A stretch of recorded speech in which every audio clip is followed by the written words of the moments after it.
Hello, welcome to Equestrian Mobility. This is the final day of the 12-day challenge for the 12 days of Christmas. I hope you've enjoyed it. Each day we've stacked one pose on top of the other, and so we've now today got 12 different poses that some represent a little bit of Christmas, others I've tried but I don't think I've really worked out, but we've given them a good go. So the last day is Lords are leaping, so I've gone with the frog because frogs leap high. It's a far-fetched one, but we'll give it a good go. So you don't need any props. If you've got a mat, that's great. If not, a carpet will do fine. So let's get cracking. We're going to start standing nice and tall at the top of the mat, and we're just going to have, we're just going to nice big inhale in through the nose, and an exhale out through the mouth. Our palms are going to be forwards, our feet are going to be hip-width distance apart, and then we're just going to bring our right knee in towards our chest, and we're just going to take a big squeeze in, really get straight away into our tree pose, which is really good for our balance. So we're going to put our right foot as high as we can up our leg, the sole of our foot pushed in towards our thigh, keep that point of gaze. Okay, try not to look around the room, you'll find it really difficult. Your palms go up and overhead. This is really good for focus, concentration and balance. Press open that right knee, and then we're just going to take that right foot now. Keep looking at that same point in front of you. Take your right foot, and you're going to kick it behind you, slightly upper body, tip forward. If you can, you're just going to keep a hold of your right hand and your right foot and push into it. That's it. This is not a full dance, I suppose. It's just a progression. And then we relax it down. Keep your feet parallel to the shorter edge of the mat. Widen your feet. We're just going to do a nice little one-legged forward fold. Keep your hips nice, square and straight forward, and just hinge forward. Try not to allow your hips to go back. And let your palms go to the ground. Just relax down. Good, just a few breaths here. And then slowly start to bring your feet closer and closer. And then we can just sink down with our hips into our yogi squat. It's going to also beautiful. So just use your elbows to push your knees wide, your heart is forward, you're looking straight ahead. And then we can start to slowly stand back up. And then we're just going to do the same thing with our left leg this time. So feet are hip-width distance apart, find a point to focus on. It's going to take a nice big inhale. And then you're going to lift up with your left knee. Bring it in, squeeze it in towards your chest. So it takes some time to do this. And then we place our sole of our left foot onto the inner edge of our right thigh. And then press your knee open and your hands go up and overhead. It's really good when you do this when you don't have slippery pants on, because your feet just slide down your legs. Try to relax your right foot and just allow all four corners of your foot to be grounded.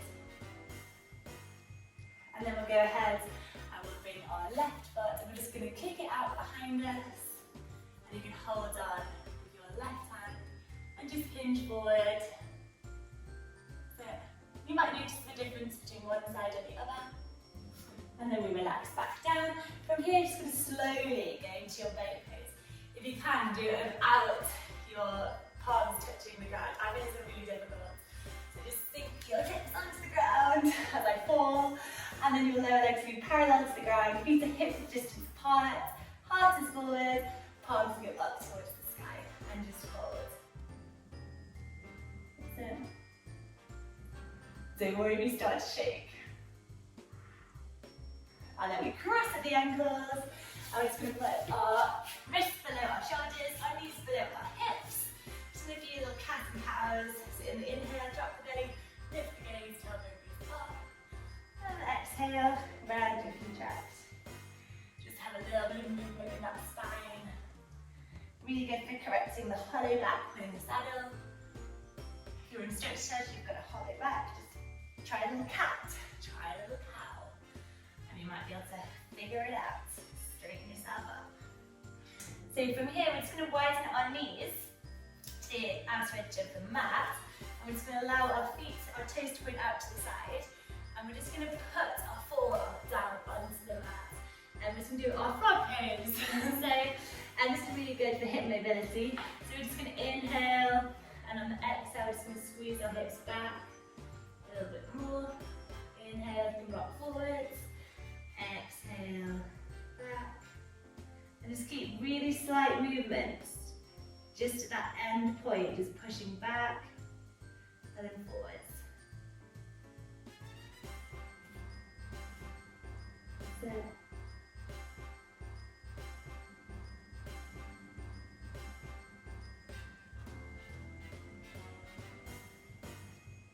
we sink those hips back a little bit more.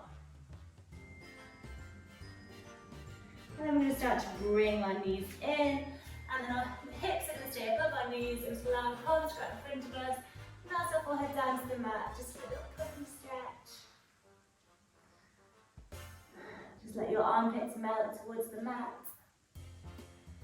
And then slowly start to lift back up, and we're just going to do a little bit of coordination work to have our inside leg, outside rib.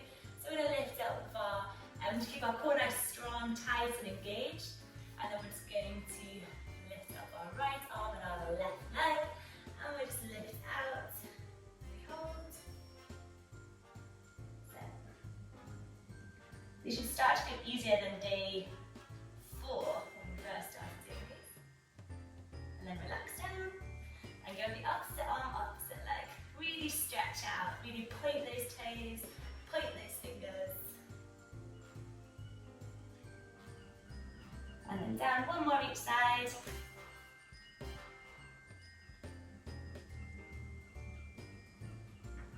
And swap.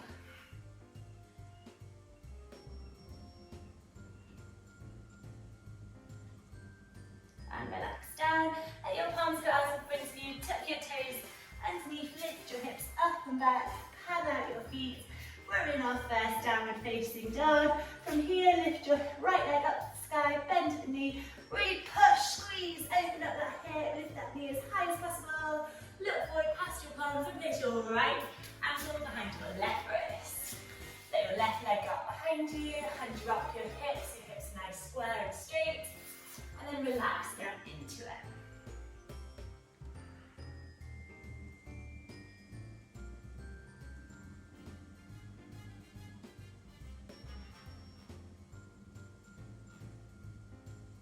And then we slowly start to come back up, lift that knee in downward facing dog. So from this down dog, we're just going to go forwards into our plank pose.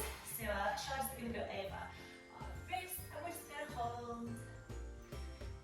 That's it, keep the hips low enough. We're not dropping them too much. We won't want them lifted too high towards the sky. And then you can soften, keep your elbows in, lower down towards your cobra if you got behind you. Lift your heart up, hips are nice and square. And then we'll move back in downward facing dog. Lift your both hips up and back. And then we're going to lift up our left leg, lift it up to the sky, bend at the knee, open up the hip, look forward past your palms, and step your left leg, your left ankle behind your right waist. Let your right leg up behind you. And just fold forward. And relax, really keep those hips square. And on each exhale, try and let your hips sink lower and lower towards the ground. And then softly start to come out of this. So we're going to take a little seat, and we're slowly going to roll down onto our back with a little bit of core work. So you're just going to make sure your back is grounded, core is engaged. You're going to lift up your left leg, step your left knee above your left hip, your right knee above your right hip. Make sure there's not a gap between your lower back and the ground. Arms out to the side in a T shape. Take a nice inhale and exhale, lower to a 45-degree angle. Inhale back to center. Exhale, 45-degree angle. Inhale, center. Exhale, 45. Inhale, center. One more. Back to center. And slowly lower your feet down towards the ground. Ankles below your knees. Slowly peel vertebrae by vertebrae up off the ground. Press those hips up towards the sky. And then relax back down. You're slowly going to lift up. We're still going to do a little hen walk around the room before we then close today's practice in our turtle pose. So let's take back to the mat, soles of your feet together, knees are drop to the side, and then we're just going to fold forward and allow your arms to spread through. This is our final pose, so take a few minutes to get your breath back. Nice and passive, don't worry if the back is rounded. And then we slowly start to come back up and take a seat. So thank you very much for joining me over the last 12 days. If you have enjoyed it and you found it made a difference to your riding or how you feel around the yard, please comment below, let me know how it went. So thank you for joining me and I look forward to seeing you soon.